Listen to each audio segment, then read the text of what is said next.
चंद्रमा में आग दिखाई दे रही है, तारे दिखाई दे रहे हैं, कोई नीचे नहीं गिरता। हनुमान जी ने विचार करके मुद्रिका गिराई और मुद्रिका में लिखा है राम नाम। मां संकट के समय तो राम नाम का ही स्मरण करो। यह मुद्रिका कहां से आई, किसने दी? चकित चितौ मुद्री पहचानी। हनुमान जी श्री राम कथा कहने लगे। जानकी जी ने कहा जिसने इतनी सुंदर कथा सुनाई उसे भी तो देखें। हनुमान जी बोले बस माता कथा ही सुंदर है, कथा कहने वाला तो बिल्कुल बंदर है, ये छिपा ही रहे सो अच्छा। पर जानकी माता बोली बंदर ही सही, कथा सुनाने वाला तो सुंदर आवे। हनुमान जी सामने गए, जानकी माता ने देखा, फिर बैठी मन विस्मय भयो। हनुमान जी ने कहा राम दूत मैं मातु जानकी। हे माता मैं राम जी का दूत हूं, सत्य शपथ करुणा निधान की। और ये कहते कहते हनुमान जी के आंखों से आंसू बरसने लगे। कपि के वचन सप्रेम सुनि उपजा मन विश्वास, जाना मन क्रम वचन यह कृपा सिंधु कर दास। नरवानरई संग कहु कैसे, कही कथा भई संगति जैसे। परिचय होने पर कुशलता पूछने के बाद श्री जानकी जी ने एक ही बात कही, आह नाथ हो निपट बिसारी। भगवान ने हमें भुला दिया। हनुमान जी बोले नहीं माता, भगवान ने आपको नहीं भुलाया। तो जयंत के पीछे तो बाण लगा दिया, चरण पर चंचुका प्रहार करने वाले के पीछे बाण, और हरण करने वाला अब तक आराम से बैठा है। श्री हनुमान जी ने कहा माता वहां भगवान के पास धनुष बाण कहां था? प्रभु तो आपका श्रृंगार कर रहे थे। जानकी माता बोली हाँ बेटा, प्रभु ने उन्हीं लकड़ी की सींकें उठाई, एक को धनुष बनाया एक को बाण। तो सींक क्या बाण बनी होगी? नहीं नहीं, प्रभु का संकल्प है।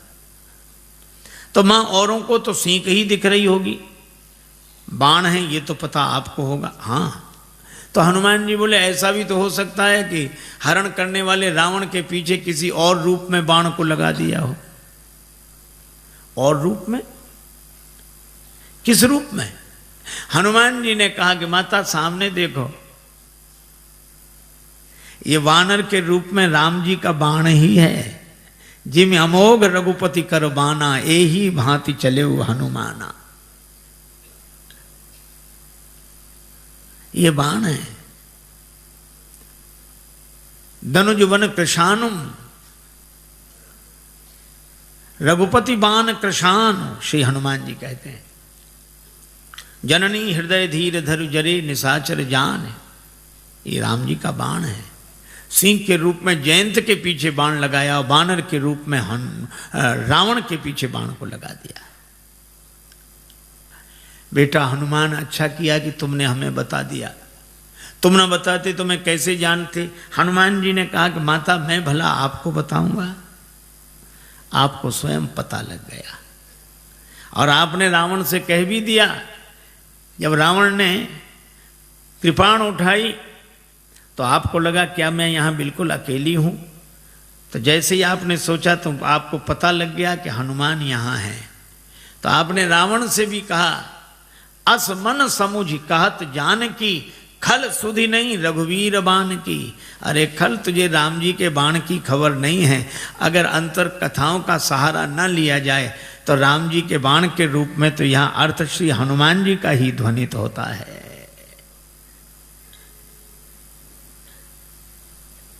हनुमान जी बोले माता चिंता मत करो, राम जी आएंगे, साथ में हम सब लोग रहेंगे। अब इतने छोटे से हनुमान जी श्री जानकी माता से कहें कि निश्चिंत रहो, हम लोग रहेंगे। जानकी माता बोली बेटा सभी बानर तुम्हारे जितने हैं। हनुमान जी बोले हम तो उनमें बहुत बड़े हैं, बाकी सब छोटे छोटे हैं, हम सीनियर हैं, बाकी जूनियर। जानकी माता बोली तो हो चुका हमारा उद्धार, को हंसी लगी। जहां सीनियर इतने से हों। कई बार मुझे लगता है ये अंग्रेजी का शब्द है सीनियर। सी माने देखो, नियर माने नजदीक से ही जो दिखे, दूर से दिखे ही नहीं। हनुमान जी ने कहा माता संदेह है। जानकी माता ने कहा मोरे हृदय परम संदेहा, सुन कभी प्रकट कीन निज देहा। श्री हनुमान जी ने विशाल रूप में अपने को प्रकट किया। जो जानकी माता हनुमान जी को ऐसे देख रही थी वो ऐसे देखने लगी। बेटा भरोसा हो गया। हनुमान जी छोटे बने, जानकी माता ने आशीर्वाद दिया और कहा कि वत्स हनुमान, जब तुम इतने बड़े थे तो इतने छोटे बनकर क्यों आए? हनुमान जी ने कहा कि माता बेटा कितना ही बड़ा हो पर माँ के आगे तो छोटा ही है, और मैं तो छोटा ही था, फिर इतने बड़े कैसे बने? कहा यह तो आपकी कृपा दृष्टि का चमत्कार है। आपकी दृष्टि जिस पर पड़ जाए वही छोटे से बड़ा बन जाता है। हनुमान जी ने कहा कि माता मुझे आशीर्वाद मिल गया।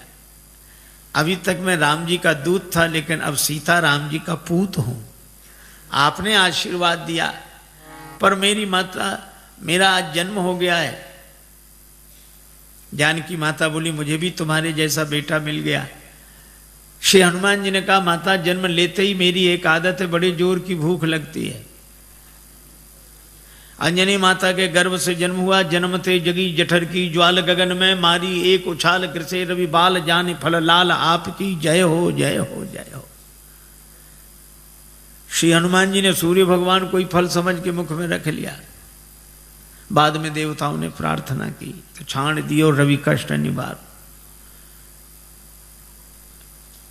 एक सज्जन ने श्री तुलसीदास जी से कहा कि सूर्य भगवान उदय होते तब लाल रहते, थोड़ी देर में पीले पड़ जाते हैं, क्यों? श्री तुलसीदास जी बोले हनुमान जी के डर से कि कहीं हनुमान जी फिर फल न समझ लें। जाको बाल विनोद समुझ मन, डरत दिवाकर भोर को। जब हनुमान जी बड़े हुए तो सूर्य भगवान से पढ़ने गए, गुरुदेव मुझे पढ़ाइए, मैं आपकी शरण में आया हूं। सूर्य भगवान ने देखा कि इस बालक को तो पहले भी कभी देखा है पर याद नहीं आ रहा कहाँ देखा है। याद आ गया, आ गया, ये वही बालक है जो एक बार बचपन में आया था। ऐसे विद्यार्थी को पास रखना ठीक नहीं। पढ़ते पढ़ते कब भूख लगावे, उतनी दूर से छलांग लगा कि आगे अब तो ये सामने ही रहेगा। सूर्य भगवान बोले हम चलते फिरते गुरुजी हैं, एक जगह नहीं रहते, तुम एक जगह रहने वालों से पढ़ो। हनुमान जी बोले हम चलते फिरते विद्यार्थी बन जाएंगे, गुरुजी पढ़ेंगे आपसे ही। ये तो गले ही पड़ गए। सूर्य भगवान ने कहा एक बात और है कि आमने सामने रहे तब तो पढ़ाई होगी। हम आगे आगे चलेंगे तो हमारी पीठ तुम्हारी तरफ, तुम आगे आगे चलोगे तो तुम्हारी पीठ हमारी तरफ, फिर पढ़ाई कैसे होगी? हनुमान जी ने कहा ये बात तो कठिन है। सूर्य भगवान बोले इसलिए तो कह रहे हैं रहने दो। पर हनुमान जी ने कहा गुरुजी इसका भी समाधान मिल गया। क्या? हम आपके आगे उल्टे चलेंगे, किसी की पीठ किसी की तरफ नहीं। सूर्य भगवान बोले वाह क्या विद्यार्थी मिला है, पढ़ाई अभी शुरू नहीं हुई है और पहले से गुरुजी के आगे ही उल्टे चलेंगे, तो फिर पढ़ने से लाभ क्या? जब उल्टे ही चलना है तो पढ़ने से लाभ क्या?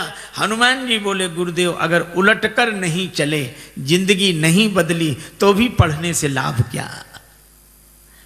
और हनुमान जी उल्टे ही चले। पाछले पगन गम मगन गगन मग क्रम को न ब्रह्म कपि बालक बिहार सो। तो सूर्य भगवान श्री हनुमान जी के बल से परिचित।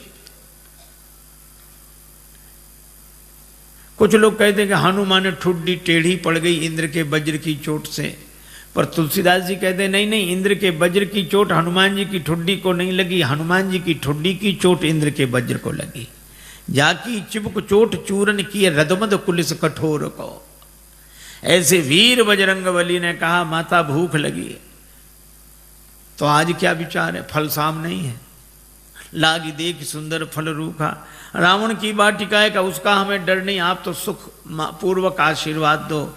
जानकी माता ने कहा रघुपति चरण हृदय धरि तात मधुर फल खाओ। हनुमान जी वाटिका में प्रवेश किए। राक्षस तो स्वभाव से आलसी।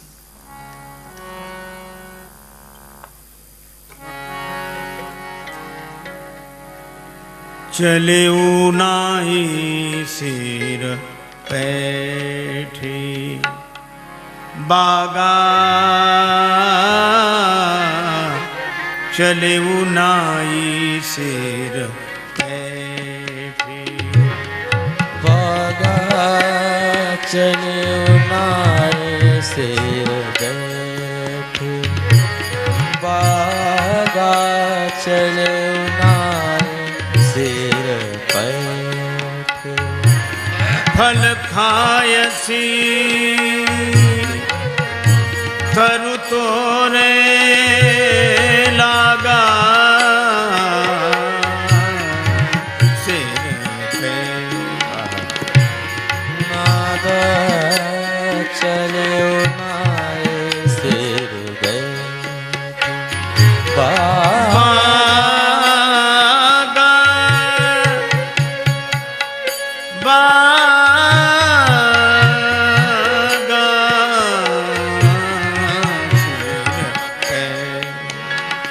बागा चले उनाए सिर बैठे।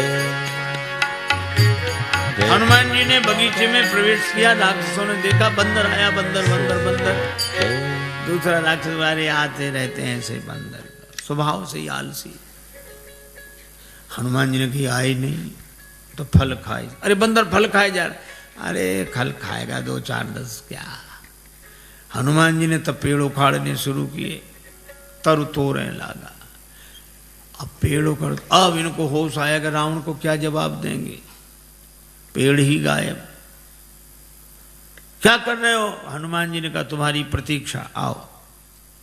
और जो आए सो हनुमान जी गदा की जरूरत ही नहीं पड़ी। जिस पेड़ के फल खा रहे थे वही पेड़ उखाड़ के राक्षसों पे मारा। कुछ बचे गए पुकारत कछु अधमारे, अधमरे थे वो गए। अच्छा जो पिट कर जाएगा डरा हुआ, वो लंबी बात नहीं बोल पाता, हाँफ रहे थे। रावण ने कहा क्या हुआ? नाथ एक आवा कपी भारी, 2 ही 2 अक्षर मिलेंगे इस पंक्ति में। थोड़ी सांस ठहरी, अब कहते हैं सो अशोक वाटिका उजारी। अक्ष कुमार को भेजा, पर कपीशम अक्षहंतारम, ये सुभट को लेकर आया था। चला संगले सुभट पारा। हनुमान जी ने अक्ष कुमार का वध किया। बंधु निधन सुन उपजा क्रोधा। आप लोगों ने बताया कि वो कपि नहीं महाराज, मरकट है, मार काट मचाए है। मेघनाद बोला मैं चलता हूं।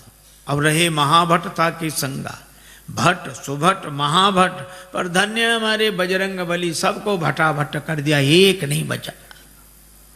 कजू मारे से कजू मर देसी, जिस पर पेड़ पटका उसे मार दिया। और एक राक्षस को इस हाथ में पकड़ा, एक को इसमें बड़ा रूप, तो ऐसे ऐसे रगड़ दिया। अब वो चिल्ला में बचाओ बचाओ। हनुमान जी कहते हैं मजीरा बजा के कीर्तन करने की आदत है, हम समझ रहे हैं कीर्तन नहीं हो रहा है। और जो हमें बचाओ, बचाएं तो तब जो ऊपर तक पहुंचेगा, बंदर को गिराओ। जो पांव के पास गए तो कछु मिली ऐसी धरी धूरी। ये कछु थोड़े बहुत नहीं है, पर तुलसीदास जी ने ना संख्या लिखी ना नाम। किसी ने तुलसीदास जी से पूछा कि ना आपने नाम लिखी ना संख्या। तुलसीदास जी बोले मारने दो, राक्षस हैं, कौन से बड़े महापुरुष हैं जो इनकी पुण्य जयंती मनाई जाएगी, सो याद रखें सब। मेघनाद को भी लगा कि प्राण जाने वाले हैं, तो उसने ब्रह्मास्त्र का प्रयोग किया। हनुमान जी परम वीर हैं, लेकिन बड़ों का सम्मान करना जानते हैं।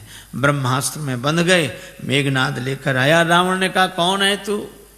कह लंकेश कवन ते कीसा, कई के बल बन घालिस खीसा, मारिस निश्चर कही अपराधा, कौसट तो न प्राण कई बाधा। हनुमान जी सुनते रहे। बाद में बोले जाके बल लवले सते जिते उचराचर जहारी, तास दूत में जाकर हरि आने प्रिय नारी। मैं राम जी का दूत हूं।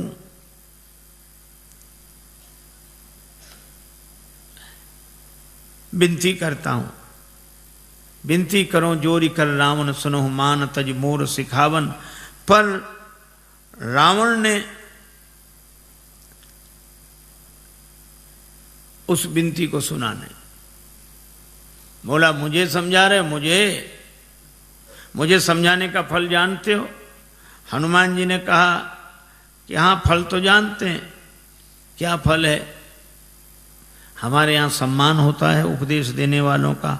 रावण बोला सम्मान नहीं, हमारे यहाँ सम्मान नहीं मिलेगा। मृत्यु निकट आई खल तो ही, काल की अधिष्ठात्री शक्ति मृत्यु को रावण ने हनुमान जी के बगल में खड़ा कर दिया। हनुमान जी डरे नहीं। रावण बोला मौत तुम्हारे बगल में खड़ी है, तुम डरते नहीं हो। हनुमान जी ने कहा कि रावण मौत हमारे बगल में खड़ी जरूर है, लेकिन देख तुम्हें रही है। रावण बोला हमें देख रही तो तुम्हारे पास क्यों खड़ी है? हनुमान जी बोले हमसे तो पूछने आई है कि रावण का अभी मामला साफ करना है कि बाद में, तो अभी तो हम उसे रोकें, फिर तो जो होगा सो होगा ही। रावण को बड़ा क्रोध आया, मार डालो राक्षस को। राक्षस मारने दौड़े। हनुमान जी ने मन ही मन सोचा कि जानकी माता को बचाने के लिए मंदोदरी आ गई, तो मुझे भी बचाने के लिए कोई आएगा। और इतना ही जैसे ही राक्षस मारने दौड़े तो सचिवन सहित विभीषण आए। और कोई सजा दे दो। रावण बोला बंदर के अंग भंग कर दिए जाएं। हनुमान जी ने सोचा पता नहीं कौन से अंग भंग किए जाते हैं। पूंछ लटक रही थी पीछे। रावण ने कहा अंग भंग करो, तो हनुमान जी ने पूंछ पकड़ी दोनों हाथों से, माथे से लगाते, पूंछ को देखते फिर माथे से, 2 बार ऐसा किया।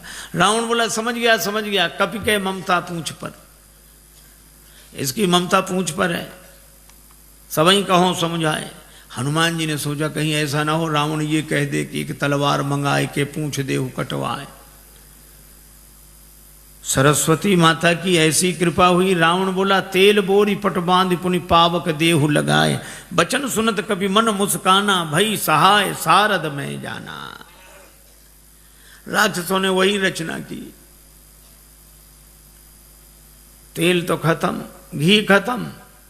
रावण बोला मूर्खों घी के लिए कहा किसने था? हमने कहा था तेल बोरी पट, तुमने घी। राक्षस बोले हमने सोचा बंदर की पूंछ में थोड़ा बहुत लगेगा, वो तो बढ़ती जा रही है। रावण बोला तेल में ही डुबो कपड़े। हनुमान जी के पास गए कि घी नहीं तेल। हनुमान जी बोले जैसी जिसकी श्रद्धा हो, हमें सब स्वीकार है। अच्छा आपने कभी विचार किया कि रावण को हनुमान जी की पूंछ से क्यों चिढ़ है? रावण को हनुमान जी की पूंछ से चिढ़ है क्यों? आपने देखा होगा पूंछ अंग विशेष को कहते हैं और प्रतिष्ठा को भी पूंछ कहते हैं। कई बूढ़े लोग घर के बाहर मिलते उदास, उनसे पूछो क्यों, क्या बात है? कुछ नहीं, फिर भी अब इस घर में हमारी कोई पूंछ नहीं रही। बोलो है पूंछ की परेशानी की नहीं। उनके घर गए, चाय की कौन कहे, पानी तक के लिए नहीं पूछा। बेटे से कहो तुम पिता को नहीं पूछते हो, वो कहता पिताजी ने हमसे पूछकर काम किया कभी कुछ? सब जगह पूंछ की ही समस्या, और हम अपनी पूंछ आगे रखते हैं पीछे नहीं। और रावण को भी हनुमान जी की पूंछ से ही चिढ़ है। रावण को लगता है लंका हमारी और हमारे यहां इनकी पूंछ। तो ईर्ष्या की आग में जलने वाला पूंछ को जला देना चाहता है, लेकिन जब जब कोई दुर्जन किसी सज्जन की बढ़ती हुई प्रतिष्ठा की पूंछ को मिटाने की चेष्टा करता है, तब तब भगवान की कृपा से उसकी पूंछ और बढ़ती है। बाढ़ी पूंछ की न कभी खेला। आग लगने वाली थी। हनुमान जी ने सोचा नगर में घूमकर देख लें, सभी ने चंदा दिया है, प्रसाद भी तो वहां वैसा वैसा देना पड़ेगा। रावण बोला बंदर को नगर में घूम कर आए, सब जगह से कुछ न कुछ आया, विभीषण के यहाँ से कुछ नहीं, इन्हें प्रसाद नहीं देना।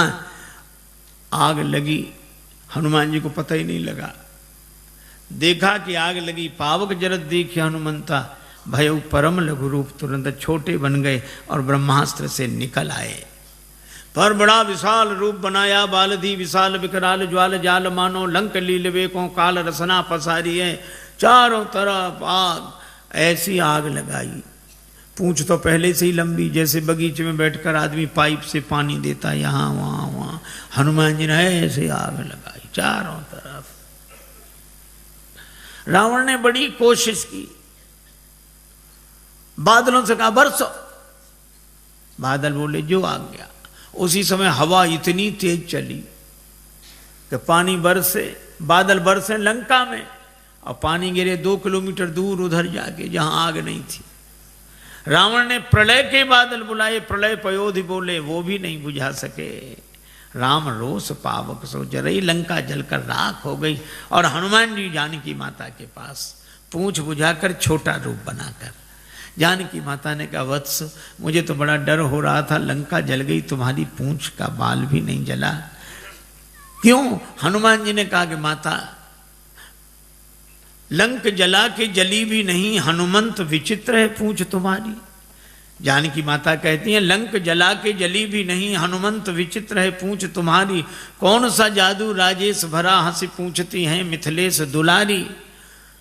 हनुमान जी कहते हैं, बोले कपि ही राघव आगे, हृदय में आगे राम जी बैठे। बोले कपि ही राघव आगे है, पीछे है पूंछ रहस्य है भारी। वानर को भला पूछता कौन, श्री राम के पीछे है पूंछ हमारी। आगे राम जी के पीछे ही हमारी पूंछ है, नहीं तो कौन पूछता। माता, लंका साधारण आग में नहीं जली, पावक में जली। राम रोष पावक, तो तुम्हारी पूंछ बची कैसे? का उस पावक में आप भी तो रह रही हैं माता। जानकी माता बड़ी प्रसन्न हुई, आशीर्वाद दिया। चूड़ामणि लेकर हनुमान जी विदा हुए। जानकी माता ने कहा कि प्रभु को प्रणाम कहना। संदेशा लेकर हनुमान जी आए। भगवान को पता लगा। हनुमान जी ने कहा कि जानकी माता की अत्यंत विपत्ति है। भगवान बोले, विपत्ति तो तब होती है जब कोई भजन न करे, पर जानकी माता भजन कर रही तो अति विपत्ति। इसका अर्थ कोई भजन करे तो अति विपत्ति, न करे तो केवल विपत्ति।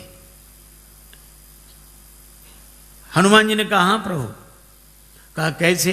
कहा कोई भजन करता है तो वह भगवान को याद कर रहा है, कोई भगवान को याद न करे तो विपत्ति, लेकिन कोई भगवान का भजन करे और भगवान ही उसे भूल जाए तो अति विपत्ति। श्री सीता जी ने आपको नहीं भुलाया, आपने सीता जी को भुलाया। नेत्र भर आए भगवान के। हनुमान, मैं तुमसे उऋण नहीं।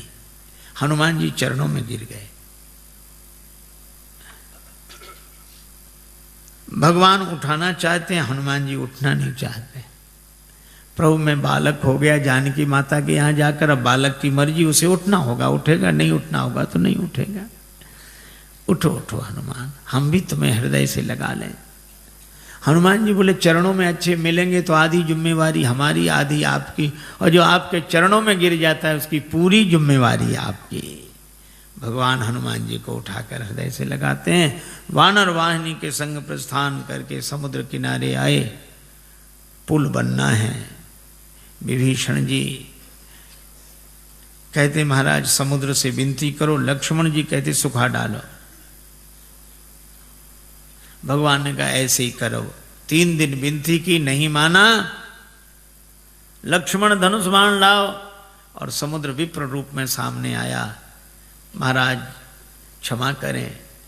भगवान ने कहा कि वानर वाहिनी कैसे उतरे, उपाय बताया। नल नील के स्पर्श किए हुए पत्थर पानी में तैरेंगे, पुल बनाइए, और इस बाण से मेरे उत्तर तट पर रहने वाले राक्षसों को समाप्त कर दीजिए। अब देखो कितनी अद्भुत बात है।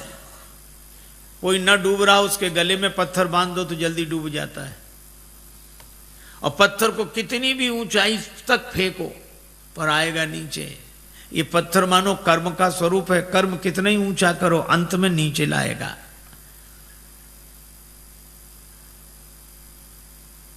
और ये पत्थर डुबाता है, हाँ, देहाभिमानी को डुबाता है, लेकिन नल छू दे, इसे विवेक वैराग्य के द्वारा छू दो तो ये पत्थर तैरने वाला बन जाता है। पर ये विवेक वैराग्य उन्हें जिन्हें गुरुदेव का आशीर्वाद मिला हो, लरिकाई ऋषि आशीष पाई, पुल बना, भगवान की सेना पार हुई। भगवान ने कहा कि अंगद जी को फिर भेजो। अंगद जी गए। हनुमान जी हैं पूरे साधु, अंगद जी हैं पूरे सिपाही। साधु आस्था की स्थापना करता है, सिपाही के द्वारा व्यवस्था की बात विधिवत होती है। अंगद जी ने नगर में प्रवेश किया, रावण का बेटा मिल गया। बंदर बोले वही राक्षस बोले वही बंदर फिर आ गया। लेकिन रावण के बेटे ने लात उठाई, मार नहीं पाई। अंगद जी ने गही पद पटके भूमि भमाई। राक्षस बोले ये बंदर वो नहीं, दूसरा है ये तो। रावण के बेटे को ही मार डाला, हाथ गिरते ही ऊपर गया। अंगद जी रास्ता नहीं पूछ रहे तो भी बता देते इधर से इधर से इधर से। अरे रास्ता काहे को बता रहे? बोले आगे बढ़े, यहां से तो पीछा छूटे। और रास्ता इसलिए भी बता रहे हैं कि हम तो पहले ही समझ गए थे, वही नहीं समझा जो सिंहासन पर बैठा उसी को समझाओ। अंगद जी को देखकर सभासद उठे। रावण ने फटकारा तो बेचारी न बैठ पाए न उठ पाए। कौन है तू? अंगद जी ने जो उत्तर दिया वो बड़ा अद्भुत। कहे लंकेश कवन ते बंदर। हनुमान जी के सामने तो रावण बोलता गया, अंगद जी ने बोलने ही नहीं दिया। कहे लंकेश कवन ते बंदर। अंगद जी बोले मैं रघुवीर दूत दस कंधर। तू कहे हमसे बंदर, हम कहें आदरणीय श्रीमान जी पूजनीय। एक चौबे जी थे, उनसे कोई कहे चौबे जी तो चौबे जी कहते हाँ जी, और कोई कहे चौबे तो फिर कहते क्यों बे। अंगद जी ने कहा कि तू मुझसे बंदर कहे, और अंगद जी फिर चुप नहीं हुए। मम जन कहीं तो रही मिताई तो हित कारण आयूं भाई, मेरे पिता से तुम्हारी मित्रता थी, तुम्हारे भले के लिए आया हूं। मेरा कहना मानो, पुरजनों को और रानी महारानियों को साथ में लेके दांतों के नीचे तिनका दबाओ, कंठ में कुल्हाड़ी रखो और फिर भगवान से जाकर प्रार्थना करो तो मेरा भरोसा है कि भगवान तुम्हें क्षमा कर देंगे। अब जो वैसे ही नहीं जा रहा था, इतनी शर्तों के बाद जाएगा। अंगद जी सोचते हैं कि जाए ही नहीं सो अच्छा। रावण बोला तेरे पिता से मेरी मित्रता, कौन है तेरा पिता? अब रावण खूब जानता है ये बाली का बेटा है, लेकिन पूछा ऐसे ताकि अंगद कहें कि बाली तो मर गए। मैं पूछूंगा कौन सी बीमारी हुई क्या? राम जी के बाण से। तो रावण बोला मैं फिर कहूंगा कि जिसने तेरे बाप को मार डाला उसी की सेवा करते शर्म नहीं आती? बाप की मृत्यु का बदला लेना है तो हमारे साथ आ। लेकिन जैसे ही अंगद जी से कहा कि तुम्हारा पिता कौन, तो अंगद जी बोले 6 महीने जिसकी बगल में दबे रहे उस बाली को भूल गए। रावण ठाका लगा बोला हाँ हाँ हाँ हाँ हाँ हाँ रहा बाली वानर में जाना। आजकल बाली कहाँ है? अंगद जी बोले 8-10 दिन में तुम भी वहीं पहुंच जाओगे जहां बाली है, वही कुशलता बताए। रावण बोला तुम्हारे कठोर वचन में सहन कर रहा हूं क्योंकि मैं धर्मात्मा हूं। अंगद जी बोले तुम्हारे जैसा धर्मात्मा कौन? परित्य हरण करने वाला तो धर्मात्मा तुम ही हो। शर्म नहीं लगती? डूब न मरो धर्म व्रतधारी। रावण ने कहा तू मुझे नहीं जानता, मैंने अपने सिर काट काट कर शंकर जी को चढ़ा दिए, मैं वीर हूं। अंगद जी ने कहा इंद्रजाली अपना पूरा शरीर काट देता है, कोई उसे सेना में भर्ती नहीं करेगा कि बड़ा वीर है। मैंने जला दिए सिर। अंगद जी बोले जरा ही पतंग विमोह, बस पतंगे रोज जलते हैं। दूसरे दिन अखबार में खबर नहीं छपती कि पिछली रात इतने पतंगे वीर गति को प्राप्त हुए। ये कोई वीर गति है? मैं कैलाश पर्वत उठा लिया, इतना भार उठाने वाला हूं। अंगद जी बोले जानवरों में सबसे ज्यादा बोझ गधा उठाता है। भार वहीं खर वृंद, ते नहीं वीर कहा वहीं समझ देख मति मंद। रावण बोला मैं चलता हूं तो धरती हिलती है। अंगद जी बोले तुम्हारे चलने से हमारे राम जी के छोटे भैया लक्ष्मण जी बोलते हैं तो धरती हिलने लगती है। लखन सकोप बचन जब बोले, डगमगान मही दिग्गज डोले। रावण बोला ऐसा? तो बड़े भैया को तो बोलना ही नहीं पड़ता होगा, धरती हिल जाती हो। हाँ नहीं बोलना पड़ता। वे धनुष पर हाथ फेरे, सर चाप कर फेरन लगे तो भूधर डगमगे। रावण बोला क्यों रे? बाली तो इतना गप्पी नहीं था। बाली न कबू गाल असमारा, मिली तपसिन तय भय सी लवारा। अंगद जी बोले करके दिखाऊं? जब ते कीन राम के निंदा, क्रोध बनता थी भयो कपिंदा, कटकटान मही कुंजर भारी। दो भुजदंड तमक महिम मारी, और जो पृथ्वी पर प्रहार किया डोलत अवनी, धरती हिल गई, सभासद खसे, रावण के मुकुट गिरे, छीना झपटी मची, 6 मुकुट रावण ने सिर पर लगाए, 4 मुकुट अंगद जी ने राम जी की शरण में भेज दिए। अब विचार करो 10 सिर और 6 मुकुट कितने सुंदर लग रहे होंगे। लेकिन रावण से किसी ने कहा कि सुंदर नहीं दिख रहे, बोले भले ही सुंदर न लगे, 2 तो ज्यादा हैं इधर। अंगद से कहा उठा के फेंक दो इसको, राक्षसों को फेंक दो। अंगद जी बोले बाद में फेंकना, पहले चरण हिला दो। सभी राक्षस गए, चरण नहीं हिला। तासु सभा की कठिन प्रण जय तौल्यो कैलाश, तुलसी प्रभु प्रभुता कहो कि सेवक को विश्वास। अंगद जी का पांव नहीं हिला, तुम ही बचे हो। रावण आया, जैसे ही चरण पकड़ने लगा अंगद जी ने पांव हटा लिया। रावण बोला यह क्या किया? अंगद जी बोले झुकना यहां सिखा रहे हैं, पर चरण पकड़ना हो तो भगवान का पकड़ो। साधु वही है जो झुकना अपने चरणों में सिखाए, पर चरण भगवान का पकड़ाए। रावण को बड़ा बुरा लगा, लेकिन करता क्या।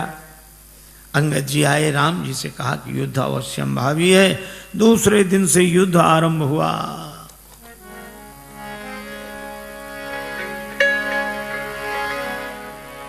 उत रावण इत राम दुहाई,